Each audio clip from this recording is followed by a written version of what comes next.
ఉత్తరప్రదేశ్లో గంగా, యమున, సరస్వతీ నదుల సంగమం వద్ద ఉన్న పవిత్ర నగరం ప్రయాగరాజ్. ఈ నగరానికి బడే హనుమాన్ దేవాలయం ఒక ప్రత్యేక ఆకర్షణగా నిలుస్తోంది. దీన్నే లేటే హనుమాన్ మందిర్ అని కూడా పిలుస్తారు భక్తులు. ఇక్కడి హనుమంతుడి కొంత భాగం గంగా నీటిలో ఉంచారు. అలాగే ఇక్కడ హనుమంతుడు ప్రపంచంలో మరెక్కడా లేని విధంగా పడుకొని కనిపించడం మరో విశేషం.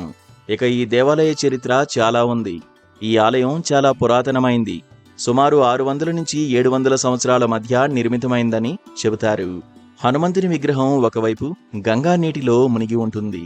వర్షాకాలంలో గంగా నది ఉధృతంగా ప్రవహించినప్పుడు నీరు విగ్రహం పాదాలను తాకుతుంది. ఈ దృశ్యాన్ని భక్తులు అత్యంత పవిత్రమైనదిగా భావిస్తారు.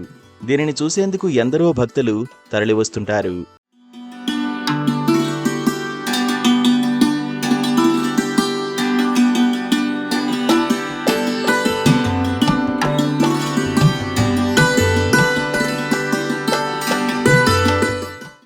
బడే హనుమాన్ దేవాలయంలో హనుమంతుని విగ్రహం 20 అడుగుల వరకు ఉంటుంది. ప్రయాగ్రాజ్లోని సంగమ స్నానం పూర్తయ్యాక పుణ్యాన్ని పొందడానికి తప్పనిసరిగా సందర్శించాల్సిన స్థలంగా బడే హనుమాన్ దేవాలయాన్ని భావిస్తారు. భక్తులు ఈ దేవాలయంలో హనుమంతుని దర్శనం చేసుకోవడం ద్వారా మంచి ఫలితాలను పొందుతారని భావిస్తారు.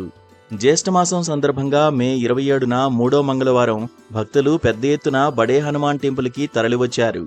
ప్రత్యేక పూజల్లో పాల్గొన్నారు. హనుమాన్ జయంతి తర్వాత వచ్చిన మొదటి మంగళవారం కావడంతో ప్రత్యేకంగా భావించారు భక్తులు. భక్తుల రద్దీ విపరీతంగా కనిపించింది.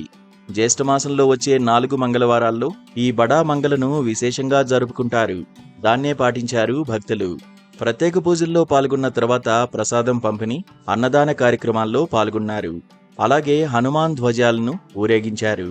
బడా మంగళ సందర్భంగా భక్తులతో కిటకిటలాడిన ఆలయ ప్రాంగణం మొత్తం హనుమాన్ నినాదాలతో నిండిపోయింది.